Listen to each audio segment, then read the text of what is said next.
Êxodo, capítulo 6, em diante, versículo 1 diz assim: Então o Senhor disse a Moisés: Agora você verá o que farei ao faraó.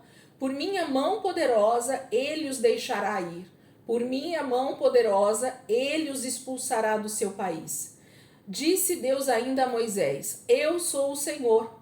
Apareci a Abraão, a Isaque e a Jacó como Deus Todo-Poderoso, mas pelo meu nome, o Senhor, não me revelei a eles. Depois estabeleci com eles a minha aliança para dar-lhe a terra de Canaã, terra onde viveram como estrangeiros. E agora ouvi o lamento dos israelitas, a quem os egípcios mantêm escravos, e lembrei-me da minha aliança. Por isso, diga aos israelitas: Eu sou o Senhor. Eu os livrarei do trabalho imposto pelos egípcios. Eu os libertarei da escravidão e os resgatarei com braço forte e com poderosos atos de juízo. Eu os farei meu povo e serei o Deus de vocês. Então vocês saberão que eu sou o Senhor, o seu Deus, que os livra do trabalho imposto pelos egípcios. E os farei entrar na terra que, com mão levantada, jurei que daria a Abraão, a Isaque e a Jacó. Eu a darei a vocês como propriedade. Eu sou o Senhor. Moisés declarou isso aos israelitas, mas eles não deram ouvidos por causa da angústia e da cruel escravidão que sofriam. Então o Senhor ordenou a Moisés: Vá dizer ao faraó, rei do Egito, que deixe os israelitas saírem do país. Moisés, porém, disse na presença do Senhor: Se os israelitas não me dão ouvidos, como me ouvirá o faraó? Ainda mais que não tenho facilidade para falar. Mas o Senhor ordenou a Moisés e Arão que dissessem aos israelitas e ao faraó, rei do Egito, que tinham ordem para tirar do Egito os israelitas. Então esse é o primeiro trecho aqui que a gente vai dar continuidade hoje. A gente já falou dos primeiros versículos, né, desse capítulo 6, mas a gente vai dar uma repassada aqui só para a gente pegar o fio da meada e conseguir, então, conversar aqui sobre o texto de hoje, né? Vamos lá. Então, capítulo 6, versículo 1, o Senhor começa esse diálogo com Moisés, dizendo para ele que tinha acabado o tempo de os israelitas sofrerem nas mãos do faraó, que o Senhor começaria a mostrar os seus poderosos atos de justiça, ou a sua mão poderosa estaria então agindo agora em favor. Porque se vocês lembrarem, ou se vocês só olharem para o versículo acima, o 22 e o 23 do capítulo 5, ele vai falar que o povo estava sendo ainda mais agora escravizado, oprimido, porque justamente Moisés tinha vindo falar com o faraó a respeito dessa libertação. Então, no momento em que você mexe, né, num vespeiro, no momento que você mexe numa caixa de abelha, a tendência é aquelas abelhas virem para cima de você e te atacar. Enquanto você não mexe, aquilo fica quietinho ali, aparentemente não te faz mal nenhum. E é mais ou menos isso que acontece no reino do Espírito, quando os tempos e as estações estão próximas.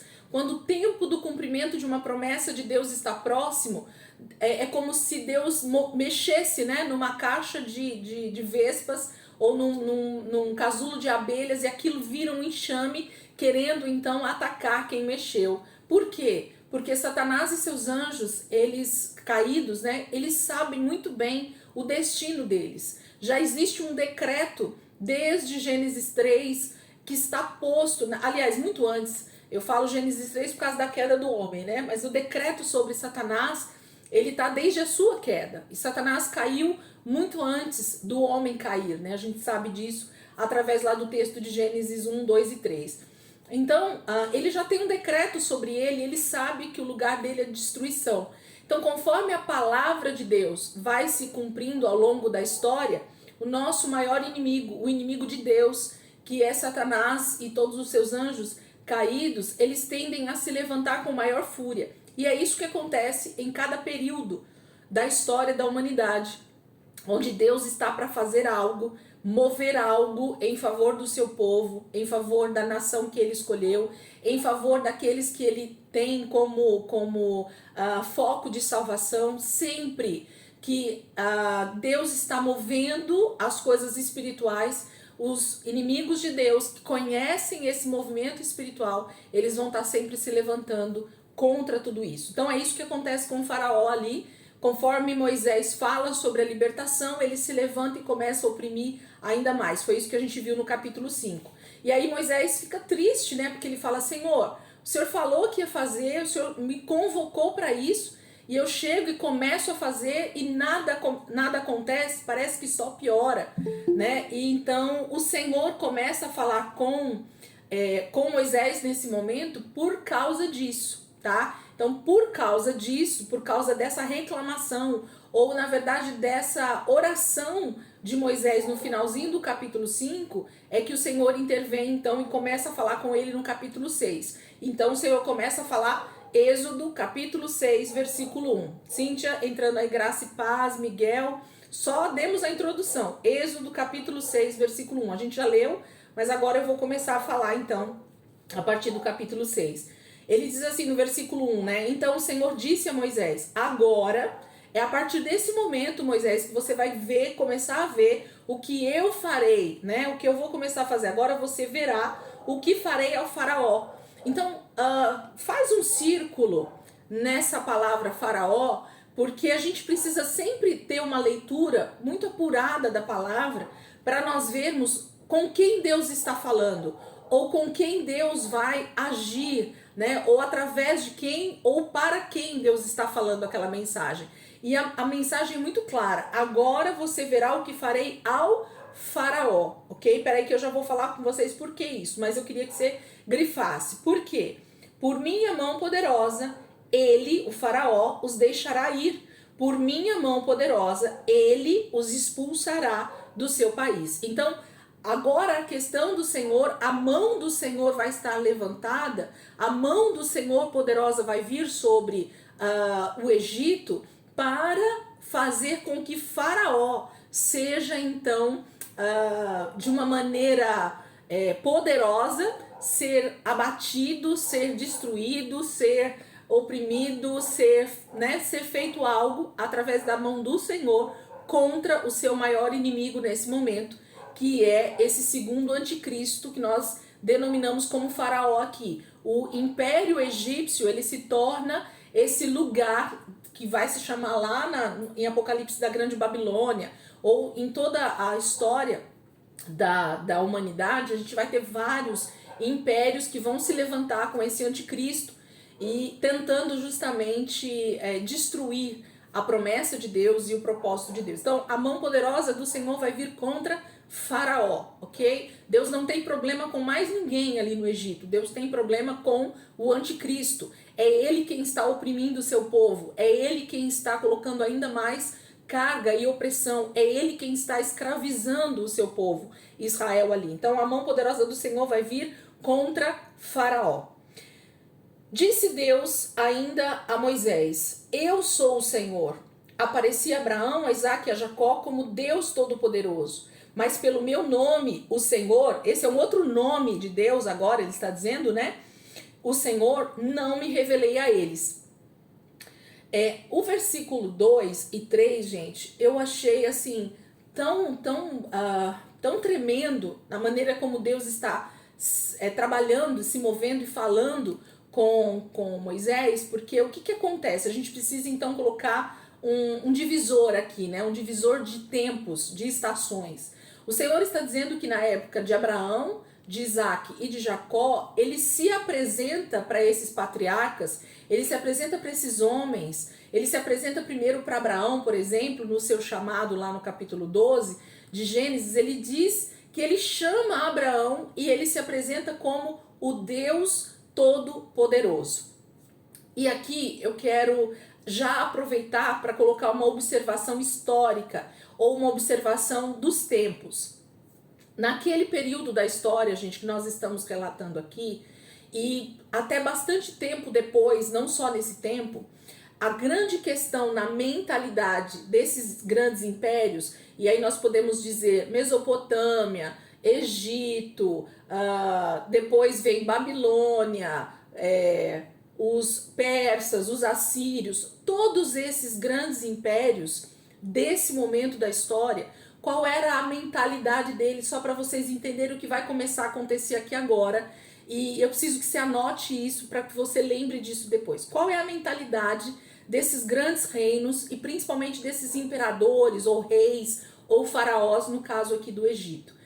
A questão de deuses que são mais fortes do que outros deuses. Então, as guerras, elas começam a acontecer nesse período justamente com um foco ou com uma mentalidade de quem é o Deus mais poderoso. Porque pensem comigo, para a gente poder entender essa história aqui, que vai começar a acontecer a partir de agora, no capítulo 6. Qual o argumento, ou qual é a expressão de um rei que sai para a guerra com o seu grande exército para tomar um outro território de uma outra nação, de um outro povo? Quando ele chega com o seu exército ali, diante daquela outra nação, diante daquele outro povo, isso vamos trazer para esse momento aqui para vocês entenderem, tá? Não pensem no hoje, nas guerras de hoje, mas pensem muito mais nesse tempo. Quando eles chegam nesses territórios com os seus grandes exércitos, que eles vão tomar esses territórios, que eles começam uma grande batalha e ganham nessas batalhas, geralmente, aquele que é mais forte, aquele que tem um exército mais forte, mais poderoso, o que é que essa nação, o que que esse faraó, o que que esse rei, ele diz para o outro rei que está sendo vencido? O meu Deus, o Deus que eu tenho adorado, ele é mais poderoso do que o seu Deus. E é por isso que eu estou vencendo a batalha. O seu exército não venceu porque o seu Deus, o Deus ao qual você adora, é um Deus fraco, é um Deus que é menor do que o meu. Então começa-se nesses impérios essa briga não somente política, territorial, mas também de divindades, que é o foco, gente, da antiguidade. Quando você olha para a antiguidade, para esses povos, essas primeiras nações, esses primeiros povos que nascem nessa época da Mesopotâmia, do Egito, você percebe nitidamente de que o foco deles são divindades. Por isso que existem tantos deuses, por isso que tantos deuses são adorados. Para tudo havia um Deus que era adorado, que recebia ofertas, oferendas, para que esse Deus, então, me desse de volta aquilo que eu precisava. Então, se eu precisava de uma boa colheita, eu oferecia sacrifícios, eu oferecia ofertas ao Deus da agricultura, e esse Deus, então, por eu estar fazendo tudo legal para ele, tudo, eu era bonzinho para ele, eu dava as ofertas que ele me pedia, então ele me dava uma boa colheita. Se eu precisava de fertilidade, né, de que as mulheres daquela nação fossem férteis e dessem muitos filhos, para que esses filhos se tornassem o meu grande exército, então eu ia lá e fazia grandes ofertas também para a deusa da fertilidade daquela nação, e aquela deusa ficava feliz com aquele povo, dava muitos filhos, as mulheres se tornavam férteis, porque estava sendo oferecida uma oferta agradável para aquela deusa ou para aquele Deus. Estão entendendo até aqui o que eu estou falando? Estão entendendo? Então, acontece que as grandes guerras, as grandes tomadas de território nesse período, elas são baseadas, a fundamentação deles, o que os reis falavam quando eles chegavam numa nação que estava sendo conquistada era: o seu Deus é menor do que o meu Deus e ele me disse que eu posso conquistar você, a sua terra, eu vou te subjugar, você vai ser meu escravo, você vai me pagar impostos, você vai me servir a partir de agora, porque o meu Deus é mais poderoso que o seu. E assim a guerra terminava e aquele território se tornava escravo daquele que tinha vencido. Foi assim que os territórios foram conquistados pela Babilônia, pelos mesopotâmicos, pelo Império Egípcio, por todos esses grandes impérios do início da história, tá? Então, a base, grava isso então, a base é teológica, a base não é só política, não tem a ver só com política, porque quando chegava com esse grande exército para lutar, que a luta acontecia, eles davam glória para a divindade a qual aquela nação que estava vencendo tinha dado vitória para eles. Então levantava-se altares, levantava-se grandes templos para que aquele Deus que dava vitória para aquele povo fosse adorado ainda mais. ok? Agora voltamos então para o texto aqui de Moisés, só para vocês entenderem. Então tudo tinha a ver com divindades. Então quando o Senhor diz aqui para Moisés, no versículo 2 e 3 agora, ele diz assim, ó: na época de Abraão, de Isaque e de Jacó, eu não precisei me mostrar como acima da divindade que eles conheciam até aquele momento. Até porque Abraão vivia em Ur dos Caldeus, era uma nação já extremamente idólatra, mas o próprio texto mostra um pouco para nós, quando a gente lê lá, que Abraão não tinha muito essa questão da idolatria como sua vida, ok? Na sua vida particular, algo já tinha dentro de Abraão que ele adorava e amava o Senhor, mesmo sem conhecê-lo ainda. Então, quando Deus chama, não houve resistência por parte de Abraão. Tanto é que a gente vê no capítulo 12, versículo 1 de Gênesis, quando Deus fala, Abraão instantaneamente sai, né? Sai do meio da tua terra, da tua parentela e vai para a terra que eu vou te mostrar. E Abraão simplesmente se levanta com tudo que ele tinha e vai, sem perguntar para quê, para onde, como. Ele sai. Então, o nível de obediência era a respeito de um Deus todo-poderoso que estava falando comigo e me chamando para uma missão que ele tinha para mim. Então Deus estava se mostrando, se revelando para Abraão como Deus todo-poderoso. Ele era Deus de Abraão. O Deus de Abraão, Isaque e Jacó. Não é assim que ele é conhecido? Né? Em toda a Bíblia, na verdade, o Deus de Abraão, Isaque e Jacó. Não o Senhor de Abraão, Isaque e Jacó. Percebem a diferença? Mas nós vamos começar a ver que para outras pessoas, Deus não vai ser somente Deus, mas ele vai ser o seu Senhor. Por quê? Porque há uma diferença de nível de comportamento, nível de idolatria, nível de escravidão, nível de território tomado. Então, são outras situações que a gente vai começar a encontrar a partir de agora. E aí o Senhor está dizendo para Moisés, para Abraão, Isaque e Jacó, eu me revelei como Deus Todo-Poderoso. Então, para eles foi essa maneira que eu me revelei. Eu me revelei como Deus. Agora, para você e para todo esse Israel que está aí no Egito e para todos que estão aí no Egito, eu vou me revelar como Senhor. O Senhor com letra maiúscula. O Senhor dos senhores. O Senhor de toda a terra, aquele que realmente tem todo o domínio sobre a terra, é o dono de toda a terra. Por isso que ele vai falar sobre isso, inclusive aqui também. Versículo 4. Aliás, eu quero mostrar que a terra é do Senhor, que ele é dono, e por isso que ele fala que ele é o Senhor aqui de Moisés. Vamos aproveitar. Abram comigo 1 Coríntios 10, 26. Rapidamente, só para a gente já ver essa questão de que Deus é o dono de toda a terra. 1 Coríntios 10, 26. Para a gente já ir pondo base na palavra que Moisés está recebendo aqui. 1 Coríntios 10, 26. Diz assim. Se você não puder abrir rapidinho, só anota, depois você abre. Pois do Senhor, com letra maiúscula, é a terra e tudo o que nela existe. Então, de quem é a terra e tudo que nela existe? Do Senhor. Pois do Senhor, com letra maiúscula, é a terra e tudo que nela existe. Outro texto, Salmo 24, versículo 1. Salmos 24, versículo 1. Se você não estiver abrindo, só anota, depois você vai lá e lê. Salmos 24, versículo 1. Porque o Todo-Poderoso não marca as datas de julgamento? Porque aqueles que o conhecem não chegam a vê-las. Deixa eu ver se é aqui mesmo. Eu anotei Salmos 24, 1. Eu acho que eu peguei algum texto. Aqui acho que não é esse, gente. Mas eu vou achar o texto e eu falo para vocês. É aqui em Salmo. Pode abrir o outro. Salmo 89. Sim. Oi, pode falar. Tá certo. Sim, Salmo 24, 1.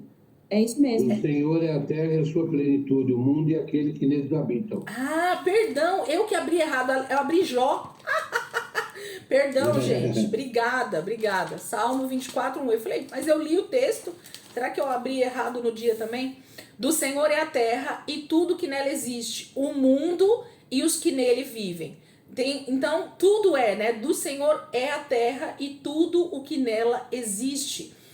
Inclusive, Paulo está citando justamente esse texto de Salmo, lá em 1 Coríntios, né? Ele não tira do nada aquela passagem que ele está escrevendo na carta, ok? Ele tira daqui. Do Senhor é a terra e tudo o que nela existe, o mundo e os que nele vivem. Tudo é do Senhor. Salmo 89, 11. Caminha aí algumas folhas. Salmo 89, 11. Os céus são teus e tua também é a terra. Fundaste o mundo e tudo o que nele existe. Então, os céus são teus e tua também é a terra. Fundaste o mundo e tudo o que nele existe. Então, é tudo. Não tem... Qual que é a tradução no hebraico para tudo, gente? É tudo. Entende? Não tem outra tradução a não ser tudo. É tudo. Deuteronômio 10, 14. Volta lá comigo já, que agora a gente depois já volta lá para Êxodo. Deuteronômio 10, 14. Deuteronômio 10, 14. Deuteronômio 10, 14. Se você não conseguir abrir rapidinho, anota, só para a gente caminhar aqui. Ao Senhor, o seu Deus, pertencem os céus e até os mais altos céus, a terra e tudo o que nela existe. Então o salmista também, quando faz os Salmos 24, 1 e quando Paulo escreve 1 Coríntios 10, 26, talvez ele tinha em mente esse texto do Pentateuco, né?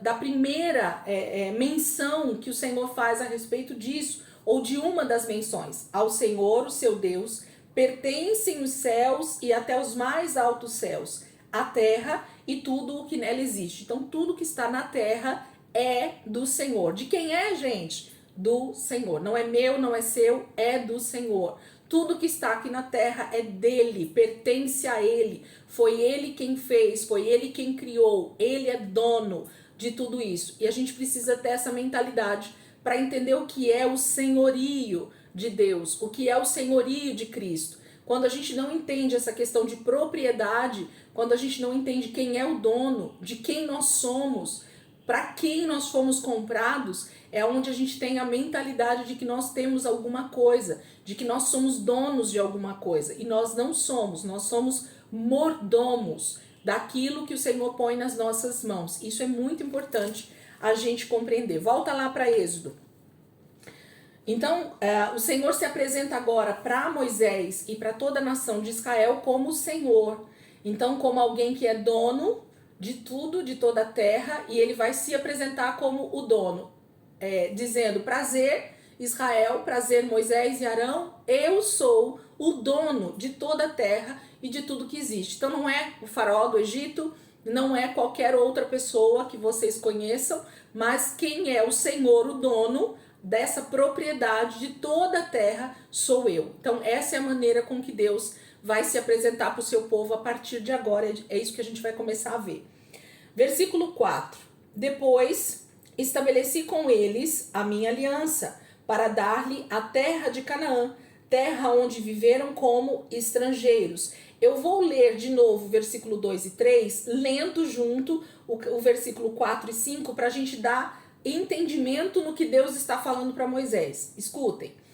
Disse Deus ainda a Moisés: eu sou o Senhor, apareci a Abraão, a Isaque e a Jacó como Deus Todo-Poderoso, mas pelo meu nome, o Senhor, não me revelei a eles. Depois estabeleci com eles quem? Abraão, Isaque e Jacó, a minha aliança, para dar-lhes a terra de Canaã, terra onde viveram como estrangeiros. E agora ouvi o lamento dos israelitas, a quem os egípcios mantêm escravos, e lembrei-me da minha aliança.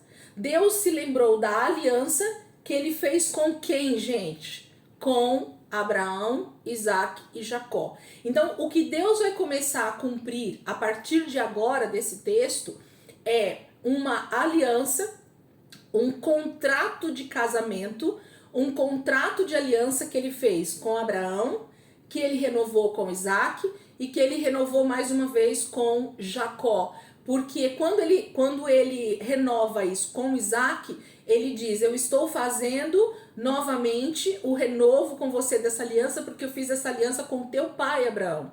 E depois ele fala para Jacó: eu estou fazendo essa aliança com você porque eu fiz ela com o seu pai Isaac e com o seu avô Abraão. Então Deus está cumprindo uma palavra que ele deu primeiramente a Abraão, confirmando com Isaac e reconfirmando com Jacó. É essa promessa que Deus vai começar a cumprir. Não tem nada a ver com Moisés, não tem nada a ver com o povo de Israel daquele momento, tem a ver com uma palavra que Deus liberou, que Deus falou que faria com Abraão. Aquilo que Deus fala, ele cumpre da forma exata como ele falou. Vamos confirmar essas alianças? Para quem não lembra, eu tenho as três que estão aqui anotadas para mim. Gênesis 15, 18. Essa daqui vocês estão cansados de ouvir eu falar, mas vale a pena a gente olhar de novo, que foi a primeira vez que o Senhor então faz essa aliança com Abraão e fala sobre isso que está acontecendo aqui agora, nesse momento da história. Então, Gênesis 15, 18. Abram lá. Gênesis 15, 18. Diz assim. Gênesis 15, 18.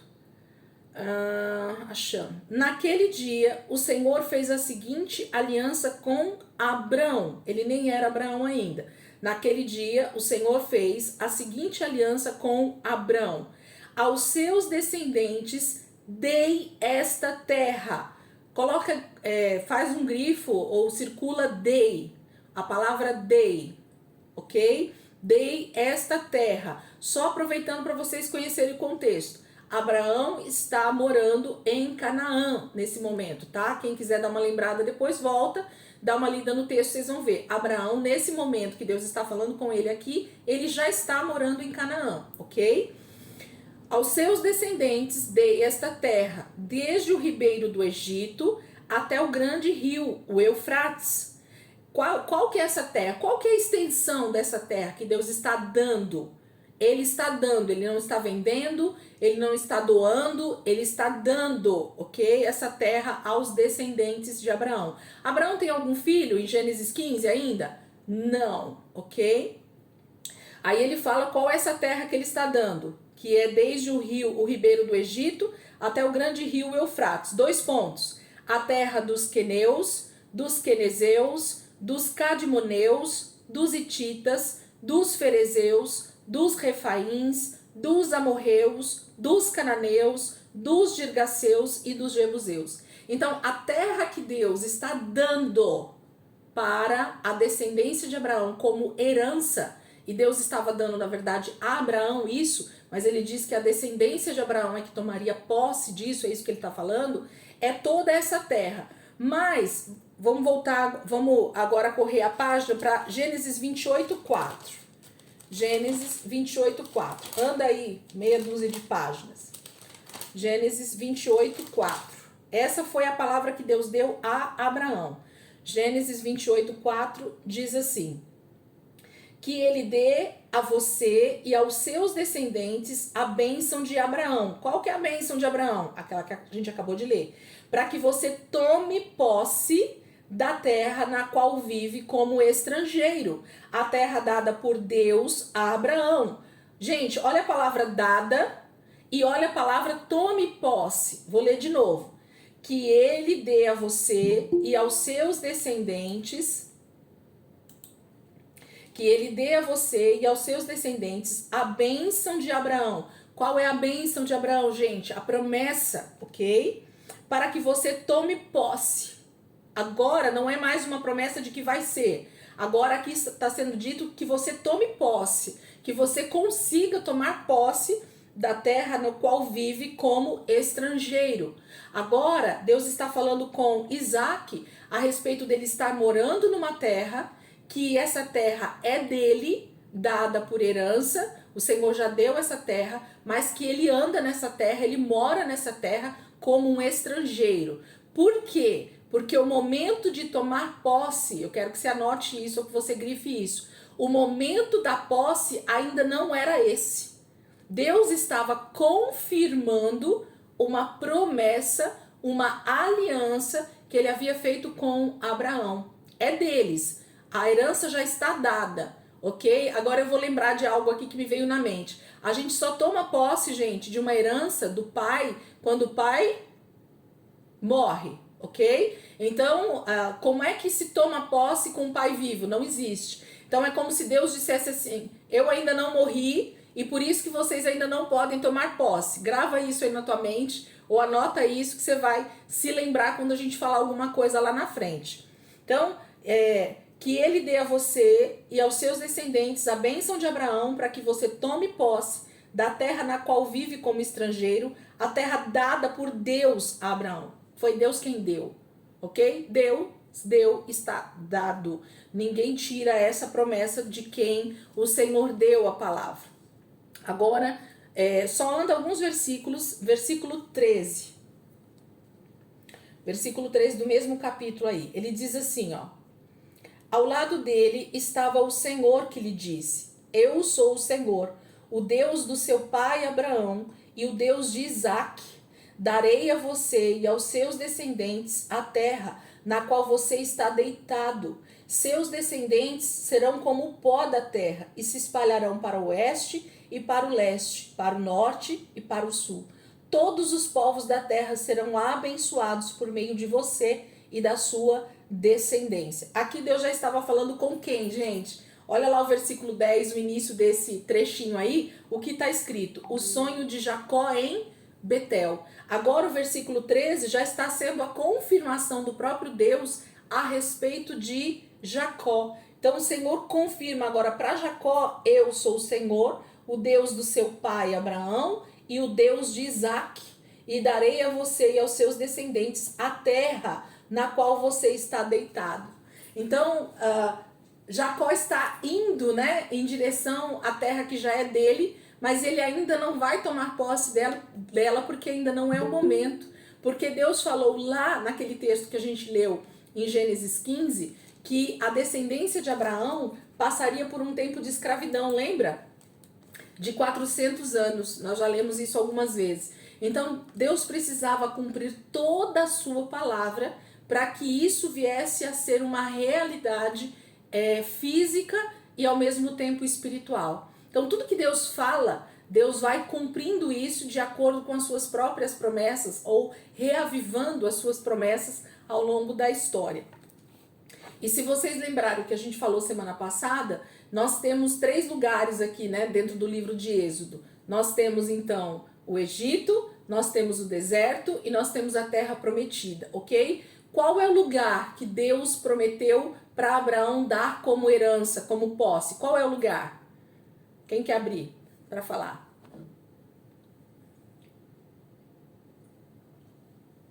A terra prometida? Isso, obrigada, Rei, isso mesmo. Então, o que Deus havia prometido a Abraão, a Isaque e a Jacó era a terra prometida. Não era nem o Egito e nem o período do deserto, era a terra prometida. E semana passada a gente falou o que é a terra prometida, ok? Essa eternidade, essa nova Jerusalém, é esse lugar onde mana leite e mel, onde tudo já está pronto, onde tudo está perfeito.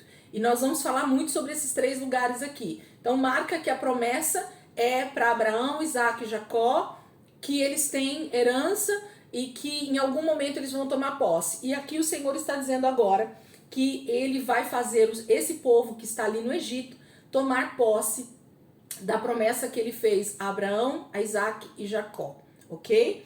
Vamos seguir. Porque ele diz assim no versículo 5, né? Eu agora ouvi o lamento dos israelitas, a quem os egípcios mantêm escravos, e lembrei-me da minha aliança. Então, no momento que Deus vê o sofrimento do seu povo e o cumprimento do tempo dos 400 anos, o Senhor vem e ele interfere no tempo, ele interfere,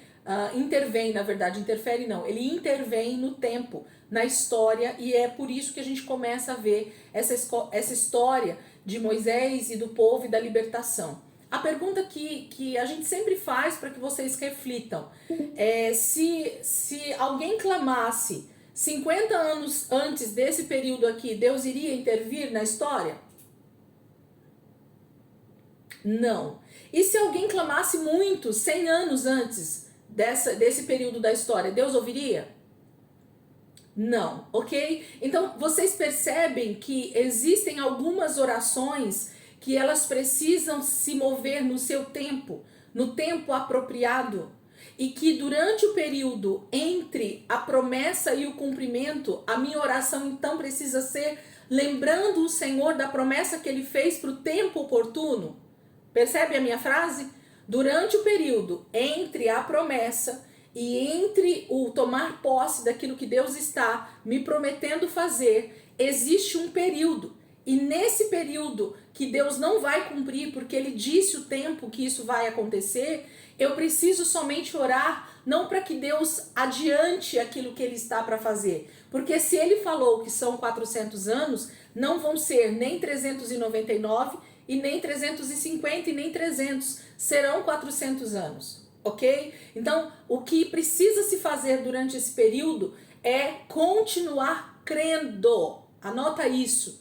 O período entre a promessa dada por Deus e o cumprimento e o tomar posse de uma palavra, o que nós precisamos fazer durante esse período intermediário é continuar crendo no Deus que falou conosco sobre a promessa, a terra que mana leite e mel e o tempo certo e oportuno de Deus cumprir aquilo que Ele já falou e deu como promessa e como tempo para se cumprir. Entendem que não adianta eu ficar fazendo orações tolas a respeito, por exemplo, do tempo de Jesus voltar, que eu não sei o dia nem a hora, não vai adiantar. O que eu preciso orar para que Deus, nesse tempo de intervalo, faça com que eu e você trabalhemos em prol do reino de Deus. O tempo da volta, o tempo de tomar posse, não está nas minhas mãos, está no propósito eterno de Deus. Então a nossa vida precisa entender, nós precisamos entender em qual período nós estamos. E por isso que eu falei que a gente precisava entender esses 3 lugares de Êxodo: o Egito, o deserto e a terra prometida. Então, se eu não entender em que estágio desses 3 lugares tipologicamente eu estou, eu começo a ler a Bíblia achando que isso já passou, já aconteceu, né? Quantas pessoas falam que o deserto já acabou, nós já tomamos posse da terra? Não, nós não tomamos posse da terra ainda. Ninguém chegou ainda na Nova Jerusalém, pelo menos os que estão vivos, caminhando aqui na terra ainda, né? Talvez aqueles que já estão com o Senhor podem até estar desfrutando disso já, mas nós ainda não chegamos lá. Então nós precisamos continuar somente crendo e fazendo tudo aquilo que Deus pede para que a gente faça nesse intervalo. Vamos seguir? Ele diz no versículo 6, acho que eu falei tudo que eu queria falar aqui. Versículo 6.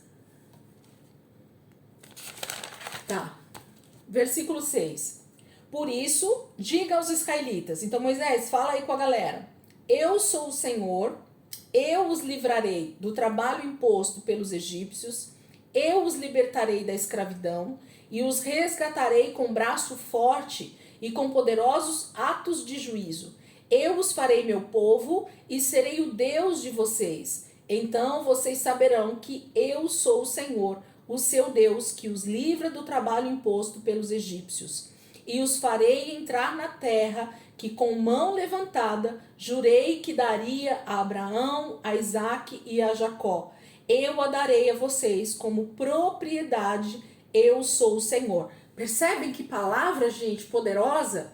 O que Deus está falando resumidamente aqui, né? Em 3 ou 4 versículos, é algo tão grandioso, tão poderoso, que às vezes a gente não consegue nem dimensionar para falar, ok? Mas Deus está falando exatamente o que Ele vai fazer através da redenção, o que Ele vai fazer a partir de Jesus, o que Ele vai fazer a partir da cruz, o que Ele vai fazer a partir do sacrifício perfeito, o que Deus vai fazer. E eu gosto muito desse termo, eu tentei achar, tanto lá no livro de Gênesis quanto no livro de Apocalipse, o versículo que Deus usa também, que Ele está levantando as suas mãos para começar o juízo dele, né?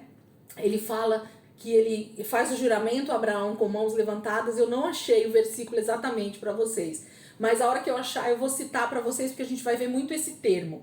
Deus levanta a sua mão. Sabe aquele momento do julgamento que o réu ou alguém que vai depor, né, naquele julgamento, ele chega diante do juiz e ele levanta a mão e diz assim: eu juro que direi somente a verdade, nada mais do que a verdade. Sabe assim, vocês já viram essa cena, gente, da pessoa levantando? Ou então o presidente do país, né, fazendo um juramento de lealdade, né? Então, isso aqui, essa questão da mão levantada, eu tenho certeza que isso foi tirado da própria palavra de Deus. Porque, na verdade, fala de alguém que está falando sem ter nem algo nas mãos, sem ter algo que possa fazer ele mentir. Porque qual o sentido? Expliquem para mim aqui. Qual o sentido da mão levantada? Num julgamento falar que você vai falar somente a verdade. Tem sentido para nós, assim? Se nós formos olhar? Não. Mas e quando a gente vê Deus dizendo que ele levantou a mão dele em juramento e disse que ele vai fazer? Então, tem verdade nisso? Então, o que a representação dessa mão levantada tem é que quando você está jurando algo e você levanta a mão, é como se você estivesse dizendo: não há como isso não acontecer. Não há como isso não ser uma verdade. Então, é isso que a pessoa está querendo dizer. Eu tenho certeza que a área de juiz, de jurista, tirou isso da Bíblia. Não tem de onde ter tirado esse tipo de atitude de levantar a mão para jurar, se não for o Deus falando a respeito dele, jurar de mão levantada, que ele vai fazer, ok? Mas eu quero falar outras coisas aqui, eu só queria dizer porque isso me chama a atenção. Quando o Senhor começa a dizer no versículo 6 aí, né? Ele começa falando 3 coisas aí que ele vai fazer. Por isso, diga aos israelitas: olha o que eu vou fazer, Moisés. Eu sou o Senhor, então eu sou dono agora de todos eles. Eu estou comprando eles, vamos dizer assim, para a gente poder entender. E aí eu vou fazer o seguinte: agora sendo dono deles, sendo senhor deles, eu os livrarei do trabalho imposto pelos egípcios. Então a primeira coisa que Deus faz quando ele se torna senhor das nossas vidas eu anotei aqui, livrar do trabalho dos tijolos, ok? O que Faraó fazia com o povo de Israel ali no Egito era escravizá-los para fazer as suas grandes construções de tijolos. O povo de Israel era obrigado a fazer tijolos no Egito. E nós falamos um pouquinho lá atrás a representação desses tijolos, porque a Bíblia nos chama de pedras vivas. E pedras não são iguais, e pedras não são feitas com argila e com palha, não. Mas o mundo, né, o império do anticristo, ele é construído sim, tudo igualzinho, com formato, com uma forma que ele mesmo designou, e quem trabalha para ele trabalha em prol de fazer o reino dele crescer. Depois a gente fala talvez um pouquinho mais sobre isso, tá bom? Não é o foco aqui do texto, mas tem a ver com isso. Então, a primeira coisa que o Senhor faz no momento em que ele decide libertar o seu povo é tirar o seu povo do trabalho dos tijolos. Ou melhor, eu os livrarei do trabalho imposto pelos egípcios. Agora vocês não vão mais trabalhar em prol do reino do anticristo, mas agora existe o meu reino. Eu sou o Senhor desse reino e é no meu reino que vocês agora vão trabalhar. E o meu trabalho, o Senhor Jesus vai falar várias vezes que o trabalho dele não é pesado, porque o trabalho dele é em prol de todo o propósito do Pai, da eternidade e tudo mais. Segundo propósito que Deus vai começar a fazer aqui no Egito: eu os libertarei da escravidão e os resgatarei com braço forte e com poderosos atos de juízo. Então aqui nós temos 2 coisas: libertar da escravidão, então ser livre, né? Então eu não sou mais escravo, ok? E aqui eu queria que você escrevesse, se você estiver anotando, escravos entre aspas, tá? Porque a partir do momento que eu sou comprado, e isso aqui tem a ver com redenção, a gente vai falar sobre isso no capítulo 12, por isso que eu não vou me ater nesse momento. A gente vai falar isso lá no capítulo 12 sobre redenção, mas no momento em que alguém está me comprando de um senhor para eu ser seu escravo agora, existe sim um senhor sobre a minha vida e eu sou escravo sim, mas agora em amor. É uma outra história, mas o Senhor está dizendo: eu os libertarei da escravidão. Vocês não serão mais escravos do Faraó. Vocês não serão mais escravos do Egito, que é o mundo, o Faraó, que é o anticristo, que é o meu maior inimigo. Vocês não serão mais escravos do diabo, de Satanás. E os resgatarei. Aqui está a palavra-chave, talvez, desse texto. Resgate, gente. Como é feito um resgate? Esses dias a gente tem ouvido muito falar de novo sobre sequestro na TV, né? Não sei se vocês viram alguma reportagem essa semana. Hoje mesmo acho que teve 1 ou 2 cativeiros quebrados aí, aqui na região do ABC, e libertados pessoas que estavam sendo levadas como reféns, né? Sei lá, esqueci agora o nome. Mas é isso aí. Então, para que essa pessoa seja liberta de um como é que fala? Sequestro, né? Ela precisa de um resgate. E geralmente quem dita as regras desse resgate são os sequestradores, não é isso, gente? O sequestrador é quem decide quanto ele quer em favor daquele resgate. E nós sabemos que o nosso adversário, ele cobra sempre muito alto, né, a respeito das nossas vidas. O preço que foi pago, a gente já sabe porque a gente tem a Bíblia inteira na mão. Mas esse povo aqui talvez não sabia qual era o preço do resgate que Deus estava pagando por eles. Mas Deus sabia que o resgate seria o seu próprio filho os resgatando, ok? Então aqui nós temos um resgate sendo pago. Eu os libertarei da escravidão e os resgatarei com braço forte. Eu vou tirar vocês desse cativeiro. A palavra cativeiro a gente também às vezes não entende dentro do contexto da Bíblia, né? E a palavra cativeiro dentro da palavra de Deus tem a ver com esse lugar de sequestro. Tem a ver com esse lugar que você está sequestrado pelo inimigo e que só um preço de resgate é capaz, só alguém muito forte e com um bom resgate para te tirar desse cativeiro. Então, às vezes a gente fala de cativeiro, a gente pensa em tanta coisa, sei lá, né? Antigamente eu tinha essas coisas na cabeça, mas o cativeiro está falando desse lugar de sequestro, ok? Eu os resgatarei com braço forte e com poderosos atos de juízo. Então agora entra uma outra questão, que é a quarta e última. Deus vai fazer isso através de atos de juízo. O que são atos de juízo, gente? Nada mais, nada menos do que atos de julgamento. Deus vai julgar Faraó e todos os deuses do Egito a partir de agora. Então é isso que Deus está falando. Eu vou fazer tudo isso, ó. Eu vou livrar vocês do trabalho dos tijolos, eu vou libertar da escravidão, vocês vão ser livres, eu vou pagar o resgate da redenção e eu vou, através de manifestação, anotei aqui é melhor, manifestação de julgamento, eu vou julgar Faraó e os seus deuses. É isso que Deus vai fazer. Então, se você está anotando, anota aí. Nós vamos ver tudo isso começar a acontecer a partir de agora, a partir desse texto.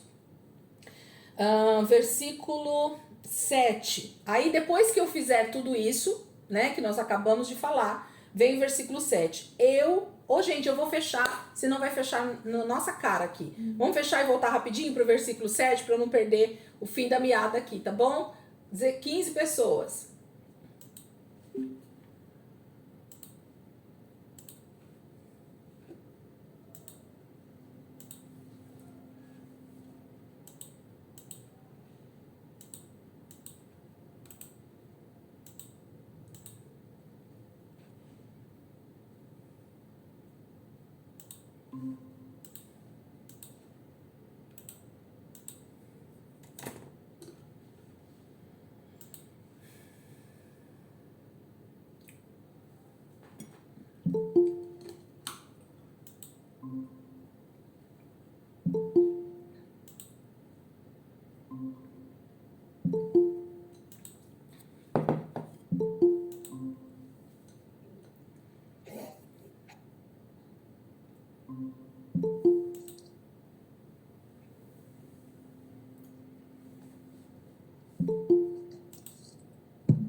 Pastor Marcos, está aberto aí o áudio.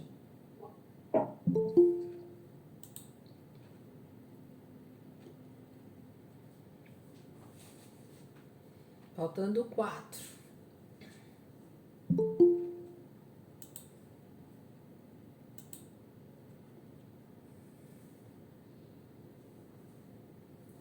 Faltando 2. Acho que é Adri. Mais um. Vamos continuar aqui, o pessoal entra, a gente abre lá. Então, versículo 7 diz: depois que eu fizer toda essa libertação, tudo isso que eu vou fazer, que eu tô falando que eu vou fazer, existe algo agora que vai acontecer. Eu os farei meu povo e serei o Deus de vocês. Então, percebem a questão do senhorio aqui? Vocês percebem essa conotação de que a partir do momento que eu pago o resgate, que eu liberto vocês da escravidão, que eu compro vocês através desse preço do resgate, que eu livro vocês dessa escravidão, agora eu sou o Senhor. Tá vendo onde a palavra Senhor entra? Eu sou o Senhor de vocês a partir de agora. Então, eu os farei meu povo. Então, a partir do momento que eu os liberto, que eu os tiro da escravidão, vocês já não são mais povo do faraó, vocês não são mais povo do inimigo, vocês não são mais povo desse mundo. Agora vocês são povo escolhido do Senhor. Então, a gente poderia citar vários versículos aqui a respeito disso. Então, o Senhor diz: eu os farei meu povo e serei o Deus de vocês. Então, ser povo fala de identidade de filho, filiação, família, né? E ser o Deus, então, é entender que o Deus Todo-Poderoso é o que fez todas essas coisas. O Deus que prometeu a Abraão, Isaac e Jacó é que está fazendo tudo isso. Mas agora ele não é só Deus, ele é o nosso Senhor. Porque Abraão não precisou ser pago um resgate por ele, mas agora por Israel está sendo necessário, ok? Tem essa questão. Quando eu estava estudando essas aulas, gente, eu confesso para vocês que a minha cabeça, ela dá umas viajadas, aí ela volta, aí eu bugo, aí eu volto de novo. Porque assim, se Deus está dizendo que para Abraão, para Isaac e para Jacó, ele não precisou se mostrar como Senhor, é porque esses 3 patriarcas, eles obedeceram de maneira muito mais voluntária do que precisando ser libertos. Percebem o que eu estou falando aqui? Então, tem muito mais a ver com um coração voluntário, alguém que ouve a voz e já se entrega e obedece, do que alguém que precisa ser resgatado de um cativeiro, ser resgatado de uma escravidão. E tanto Israel quanto nós estávamos escravos do pecado, escravos desse mundo, escravos de Faraó, do Egito, né? Do mundo, do diabo. E nós precisamos ser resgatados sim, como Israel precisou. Então tem a ver com isso também, mas a gente vai falar um pouco mais sobre isso depois. Versículo 7, a parte B. Então vocês saberão que eu sou o Senhor, o seu Deus, que os livra do trabalho imposto pelos egípcios e os farei entrar na terra. Depois, a consequência. Então Deus vem, faz toda a libertação, se torna o nosso Deus, o nosso Senhor, e nós nos tornamos povo dele, e a consequência de agora eu ser povo de Deus, ser então ter Deus, o Deus Todo-Poderoso como meu Deus, aí vem o cumprimento da promessa. Estão vendo 3 estágios aí nitidamente nesses versículos? Versículo 8: e os farei entrar na terra que com mão levantada jurei que daria a Abraão, a Isaac e a Jacó. Eu a darei a vocês como propriedade, eu sou o Senhor. Então primeiro Deus faz a libertação, Deus me torna seu filho, sua família, ele é Deus sobre a minha vida, e então, por causa de eu me tornar povo de Deus, me tornar servo do Senhor, do Deus Todo-Poderoso, então eu tomo posse da terra que ele disse que daria a Abraão, Isaac e Jacó. A promessa então se cumpre. Então Israel precisava passar por esses 3 momentos, ou por esses 3 estágios, ou por essas 3 situações, para que então eles tomassem posse, por último, daquilo que Deus havia prometido para Abraão, Isaac e Jacó. Vamos seguir, que a gente vai falar um pouco sobre isso depois.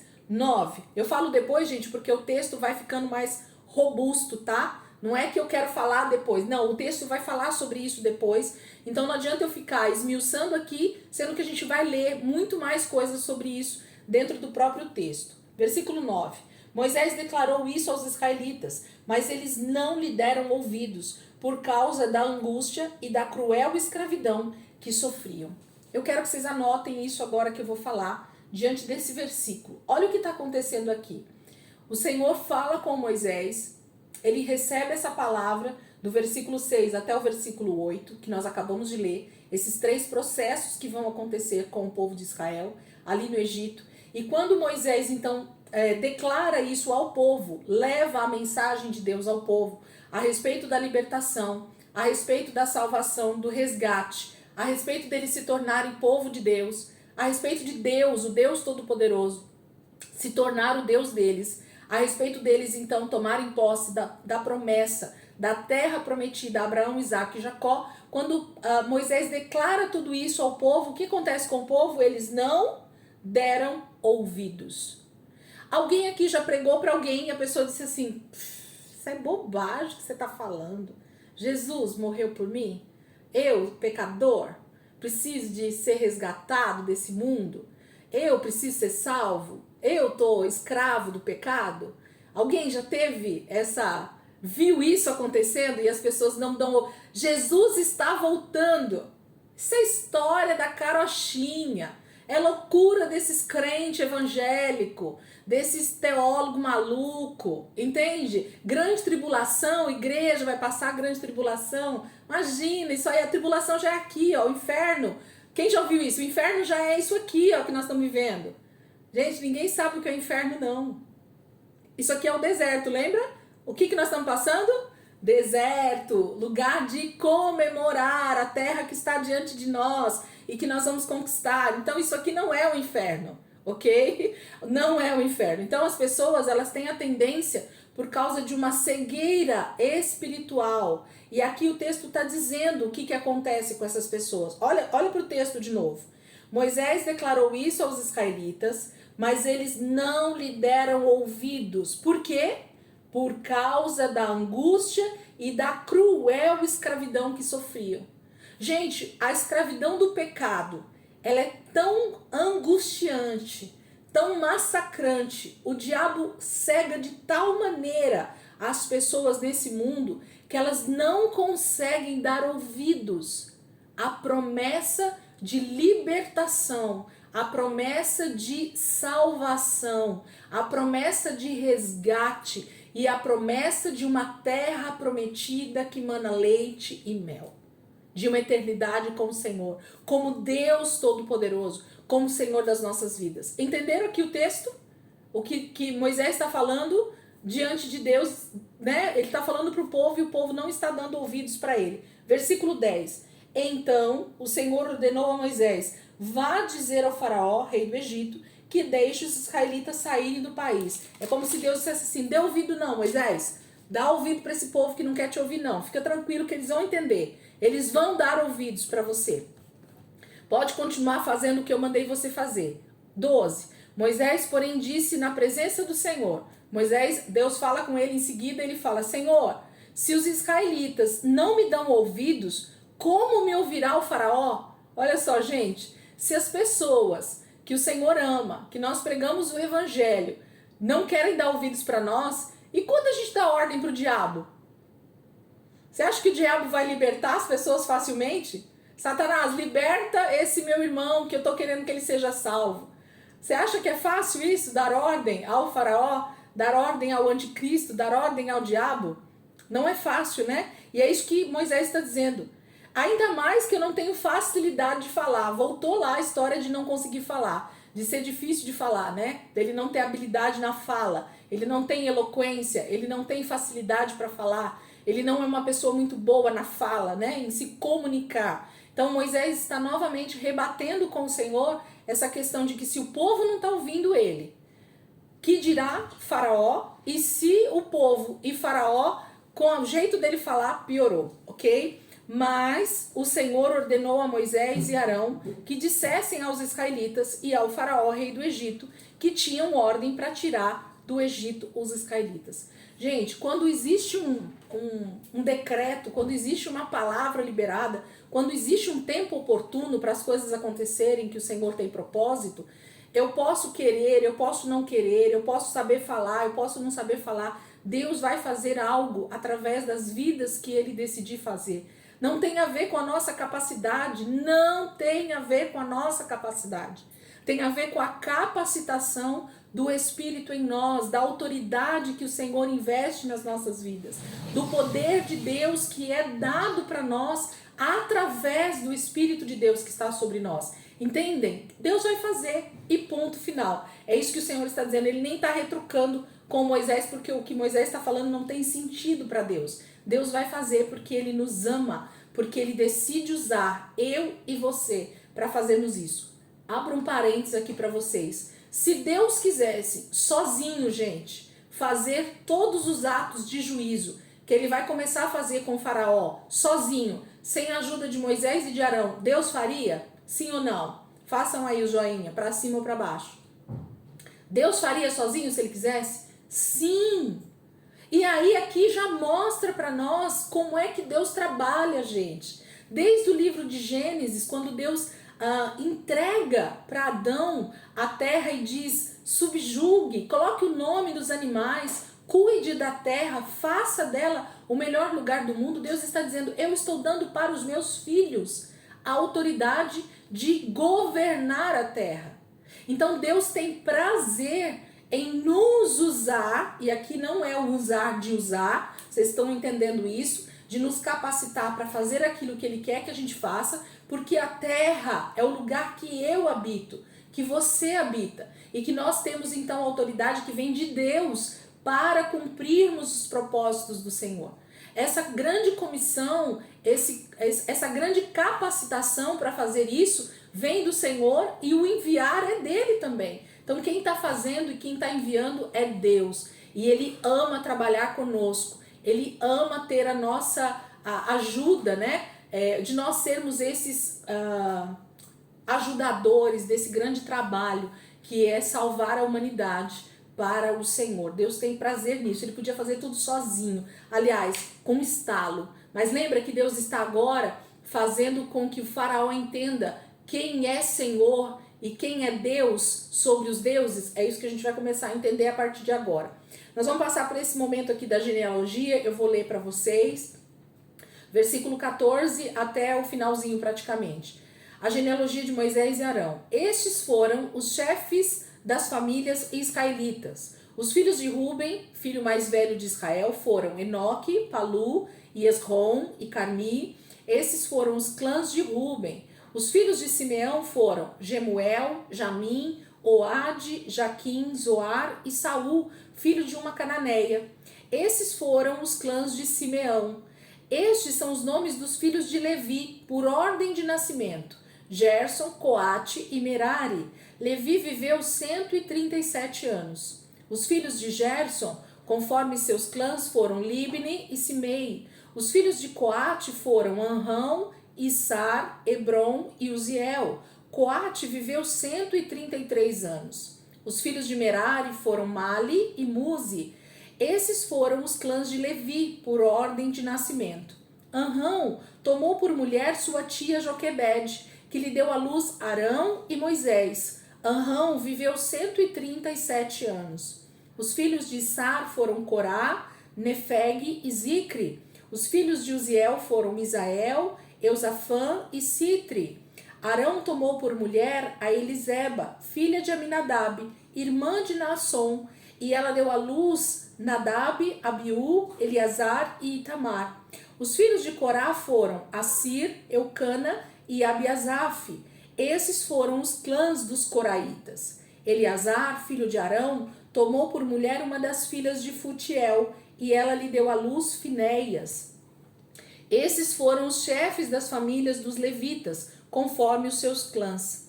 Foi a este Arão e este Moisés que o Senhor disse: tirem os israelitas do Egito, organizados segundo as suas divisões. Foram eles, Moisés e Arão, que falaram ao faraó, rei do Egito, a fim de tirarem os israelitas do Egito. Ora, quando o Senhor falou com Moisés do Egito, disse-lhe: eu sou o Senhor, diga ao faraó, rei do Egito, tudo o que eu disser a você. Moisés, porém, perguntou ao Senhor: como o faraó me dará ouvidos se não tenho facilidade para falar? Então, a gente tem o término aqui do capítulo 6, onde mostra, então, essa grande genealogia de parte, né, dos descendentes de Jacó, e mais principalmente aqui da família dos levitas, né, que é justamente a família de Arão e de Moisés. Então, o texto da genealogia aqui está focado em Moisés e Arão. Mostra alguns outros para a gente entender quem saiu de quem, mas o foco aqui é Moisés e Arão, para mostrar para nós quem são esses dois homens que estão iniciando o processo de libertação de todo o povo de Israel, ok? E aí, novamente, o texto fala sobre a questão de Moisés achar que não tinha capacidade. Capítulo 7. Vamos entrar aqui no capítulo 7, dá tempo, né? A hora hoje está um pouquinho mais lenta, graças a Deus.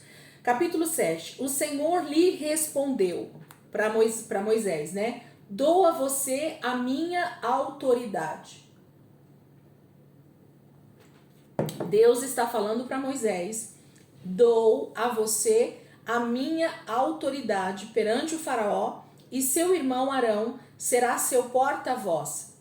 Você falará tudo o que eu ordenar, e o seu irmão Arão dirá ao faraó que deixe os israelitas sair do país. Eu, porém, farei o coração do faraó resistir, e embora multiplique meus sinais e maravilhas no Egito, ele não os ouvirá.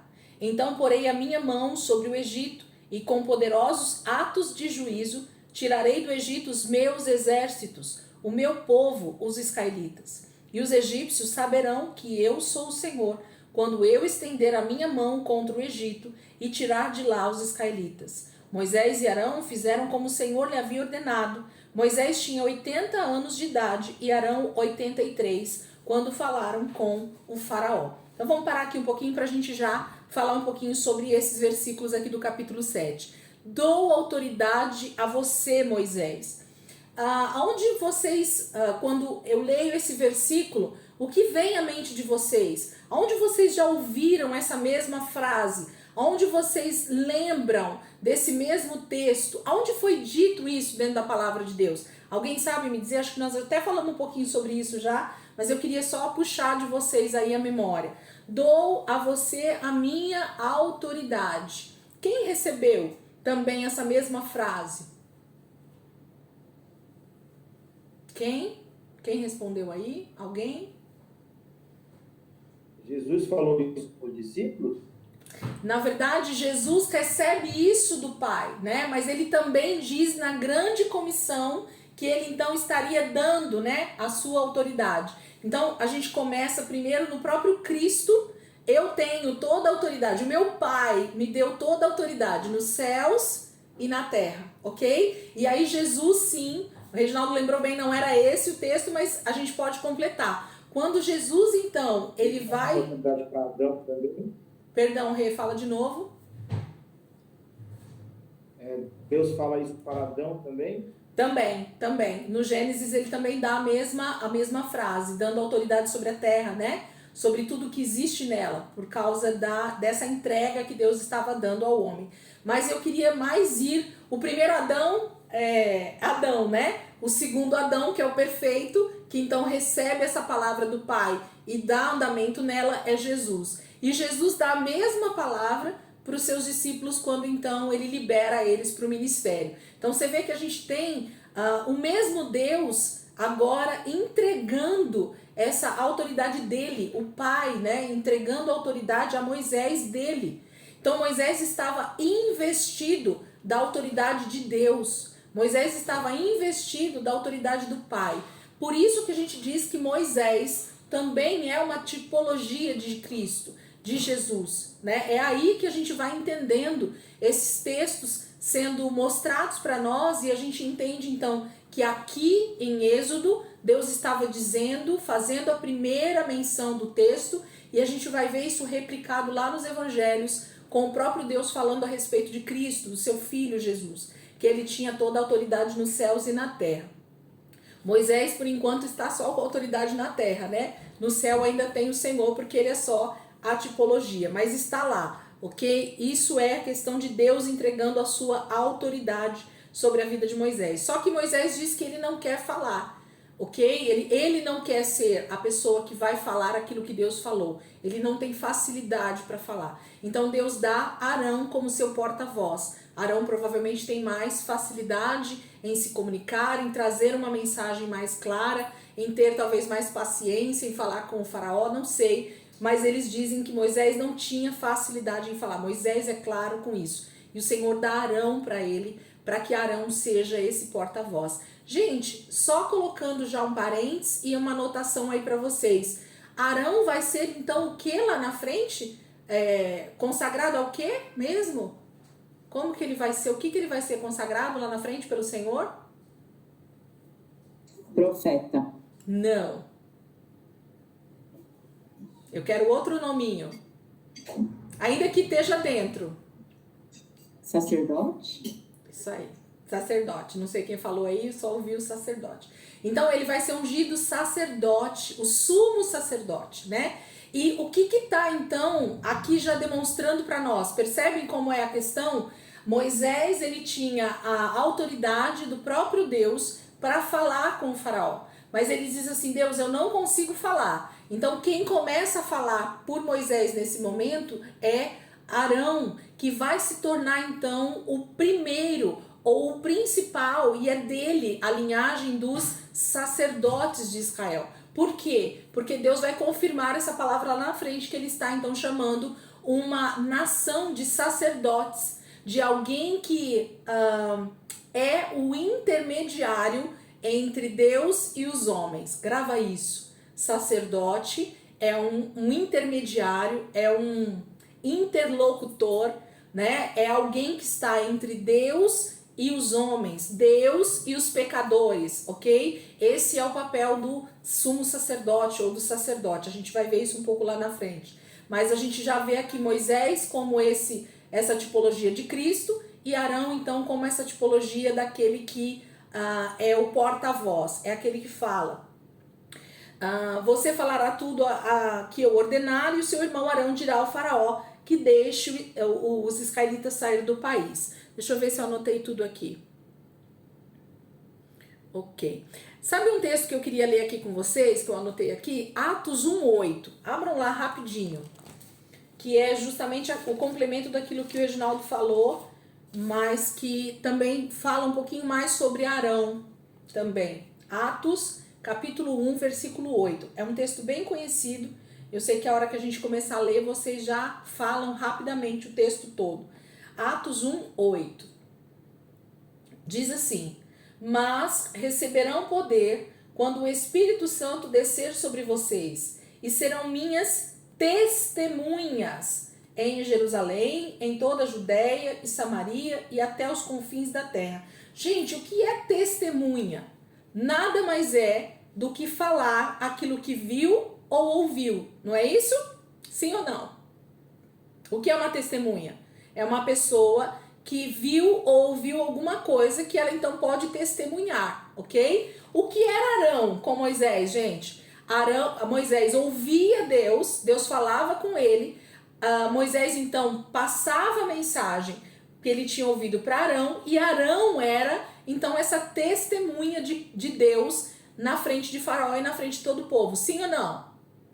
Aquilo que ele ouviu ou aquilo que ele viu é que ele passava para o povo. Então estão vendo que a ordenança é a mesma no Velho e no Novo? Nós receberíamos poder, Moisés e Arão estavam recebendo autoridade, que é a mesma palavra de poder aqui, e eles então seriam, a partir desse momento da autoridade dada por Deus, uma testemunha diante do Faraó e diante de todo o povo de Israel. Vamos seguir. Versículo 3. Eu, porém, farei o coração do Faraó resistir, e embora multiplique meus sinais e maravilhas no Egito, ele não os ouvirá. Então, quem que vai resistir, né? Fazer o Faraó resistir, gente? Quem vai pôr essa resistência no Faraó? É o próprio Faraó? É o diabo que tem poder em segurar o povo, gente, na escravidão? Não, não. É o Senhor. E por que Deus vai fazer isso? Ele vai falar um pouquinho aqui na frente, ok? Segura aí que a gente vai ver Deus falando isso para nós.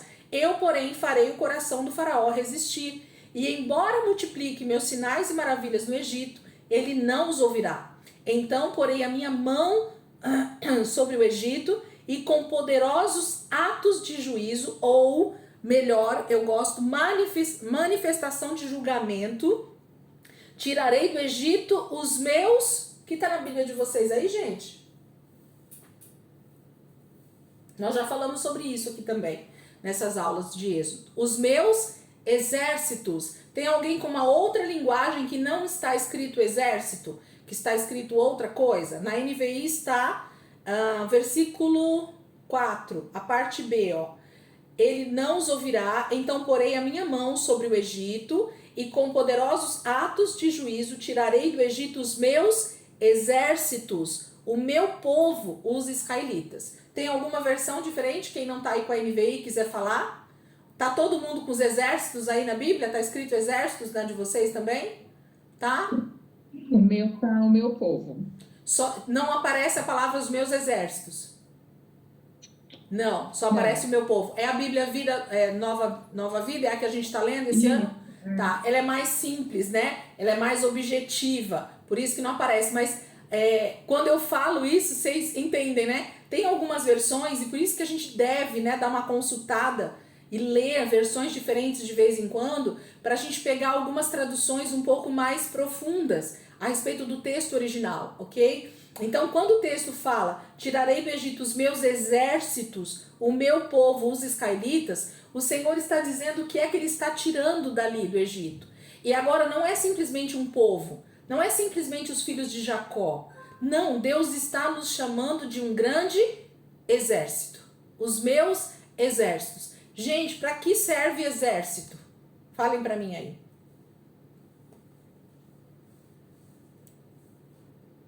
Para guerrear. Para guerrear. Acho que eu já comentei um pouquinho sobre isso no início do Êxodo, mas aqui está claro de novo. Deus está dizendo que o processo de libertação do povo de Israel do Egito tem um propósito, e é por isso que a gente vai ver, a partir da libertação deles e do início da conquista da Terra Prometida, o que a gente começa a ver sem parar na Bíblia, gente? Falem aí pra mim. Quem já leu esses trechos aqui, o que aparece nessas passagens aqui a partir da libertação?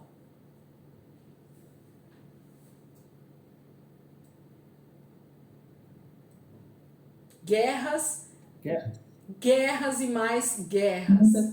Exército contra exército. Israel contra o exército dos edomitas, exército dos elamitas, exército dos cananeus, exército dos hititas, exército dos amalequitas. E nada acaba. É tanto exército para Israel lutar e eles se tornam grandes guerreiros porque eles são chamados do exército do Senhor. E o Senhor é chamado do que, gente? O Senhor dos exércitos, ok? Então nós temos aqui um Senhor, quem liberta o povo da escravidão do Egito, mas ele nos chama de seu grande exército, porque ele tem um propósito. Agora nós achamos um outro propósito para o deserto e para a conquista. O que vai acontecer entre o deserto e tomar posse da terra prometida então, gente? O que vai acontecer que nós acabamos de falar? Guerras. Então vai ser simples assim, sou liberta do Egito e agora vou caminhando para Canaã igual a Chapeuzinho Vermelho. Caminhando eu vou para Canaã. Assim, com a cestinha, eu ia cantar a música da Chapeuzinho Vermelho, mas não lembrei. Caminhando eu vou para Canaã. É assim que vai acontecer, gente? Com uma cestinha, com um montinho de doce. É assim que a gente está caminhando hoje em dia? É fácil a gente permanecer no Senhor e caminhar rumo a essa eternidade?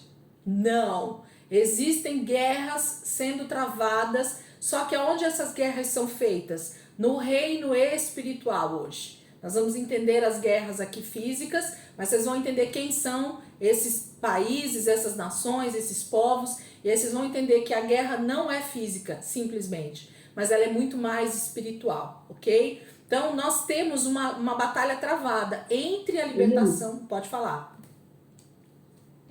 Essas guerras, não é só a guerra que a gente vê por aí, mas até a guerra interior, a gente com a gente mesmo. Também. Isso é o provar do coração, né? Aí vai ser as atitudes que Israel vai tendo durante a sua caminhada com o Senhor ali no deserto, isso aí que você está falando, eles vão pondo para fora. As suas guerras interiores também vão sendo travadas e eles vão expondo o que realmente está no seu coração, ok? Mas, Soninha, deixa eu só aproveitar esse gancho do que você falou. E por que essas guerras aí, elas não aparecem aqui no Êxodo ou mesmo em Josué como uma guerra? Quem pode me dizer? Quem talvez faria teologia aqui comigo agora? Por que essas guerras aí que a Soninha acabou de falar, do nosso homem interior, elas não são citadas como guerras na palavra de Deus aqui no Velho Testamento? A palavra só vai falar das guerras contra as nações, contra outros povos, que aí tem a ver com guerras no reino espiritual, contra principados e potestades, e nós vamos falar bastante sobre isso. Mas por que Deus não fala sobre essas guerras? E sim mostra que o coração do ser humano vai sendo provado e parece que eles mesmos se afundam, vamos dizer assim. Eu vou dar a resposta aqui para vocês, para a gente pensar. Vamos pensar junto. A Soninha falou, veio na minha ideia isso agora e por isso que eu vou compartilhar com vocês. Não tá aqui no esboço não, tá? Veio porque ela falou. Porque para Deus, gente, no momento em que Ele te liberta do Egito e que Ele se torna Senhor da tua vida, você tem direito a ter direito? Você tem direito a ter vontades? Você tem direito a fazer da sua vida o que você quer fazer? Não. Por isso que Deus nem vai tratar com isso no Velho Testamento. Vocês não vão ver isso. Mas tem a ver também com a questão de que aqui ele está contando uma história redentiva, né? Mostrando também de como os povos não se voltaram para ele. E aí, enquanto a galera guerreava pelo nome do Senhor, eles iam alcançando e ganhando vitória. E a partir do momento que eles focaram nele, foi quando eles começaram a ser enganados pelo próprio coração deles. Sim.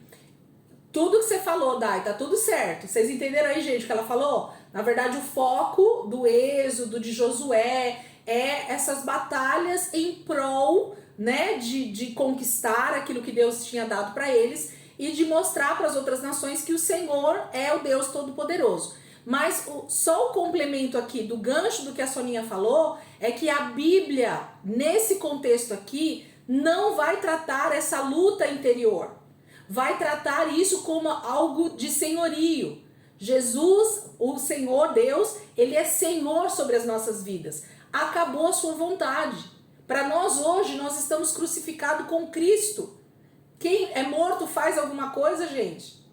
Morto levanta e faz o que quer. Morto toma atitudes que quer. Morto, sabe assim, morto não tem atitudes. É isso que Deus está dizendo. Então, para Deus, o seu povo, a partir do momento que eles são libertos, eles deveriam ser obedientes até a morte, vamos dizer assim. A obediência é a palavra-chave para todo aquele que foi liberto, para todo aquele que foi salvo. Não há uma segunda palavra para nós. Obediência é o abecedário de Deus. De A a Z, só existe uma palavra que é o centro de Deus: obediência. Porque tudo que sai da obediência se torna desobediência e se torna, por consequência, pecado. Entenderam até aqui? Vamos voltar para o texto? Foi só um adendo, né?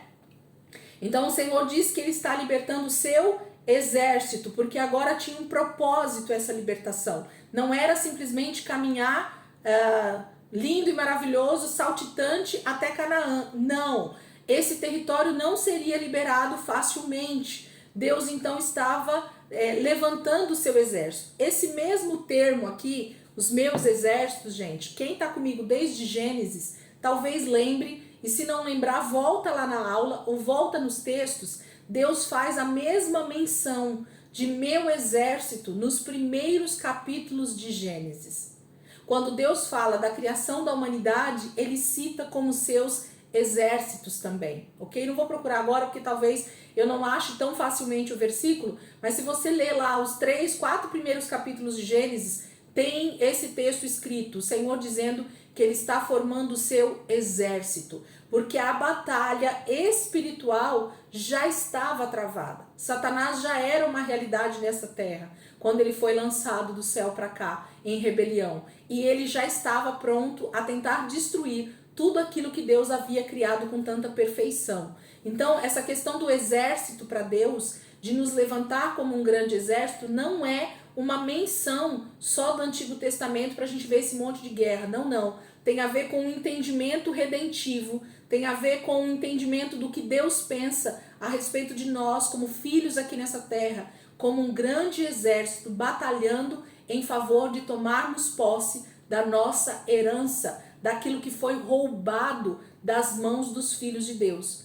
A partir do momento da queda, gente, Satanás roubou, toda a terra se torna dele. Por isso que ele tem domínio até a volta de Jesus. É um outro assunto. Mas por isso que o Senhor nos chama para sermos um grande exército, o povo dele. 5. E os egípcios saberão que eu sou o Senhor, quando eu estender a minha mão contra o Egito e tirar de lá os israelitas. Moisés e Arão fizeram como o Senhor lhe havia ordenado. E Arão tinha Moisés tinha 80 anos e Arão 83 anos quando falaram com o faraó. Então, a primeira vez, né, que eles se apresentam para faraó, esse primeiro período da história aqui de Moisés e Arão, Arão é o mais velho, tem 83 anos e Moisés está com 80 anos de idade quando ele está fazendo isso. A gente pensa que quando a gente tem já 30, 40 anos, nós já estamos velhos para fazer aquilo que Deus tem através da nossa vida. Não temos essa percepção?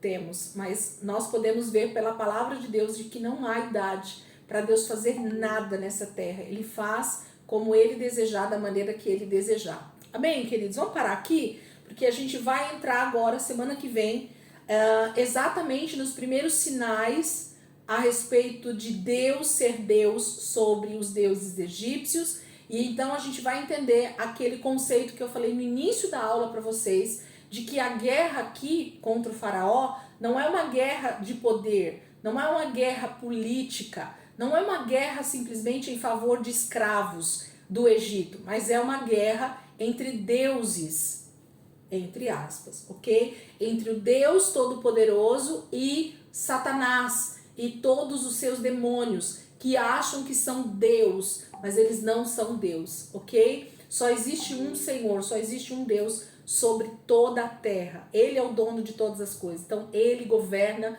e ele é o redentor de toda a humanidade. Amém? Então, semana que vem a gente volta aqui a partir do versículo 8. Eu não vou ler os versículos acima semana que vem. Nós vamos começar a partir aqui do versículo 8 para a gente andar um pouquinho mais. E provavelmente os textos aqui das pragas, eles serão lidos mais corridamente. Por quê? Porque a gente tem praticamente as mesmas situações acontecendo em cada uma das pragas, ok? Então se preparem semana que vem que a gente vai dar uma boa lida e então entender o que Deus está fazendo através dessas 10 pragas que ele vai executar contra o Egito, contra o faraó, para trazer a libertação dos seus filhos. Amém, queridos? Vamos orar? Miquel, você pode orar por nós? Faz tempo que eu não ouço sua voz, Miquel. Você está aí no cantinho aqui da tela, ora por nós para a gente finalizar a aula, por favor. Só abrir o microfone. Vai abrir. Boa noite. Amém. Vamos agradecer a Deus, né? Senhor meu Deus, Pai Todo-Poderoso, Tu criaste céus e terra, Senhor.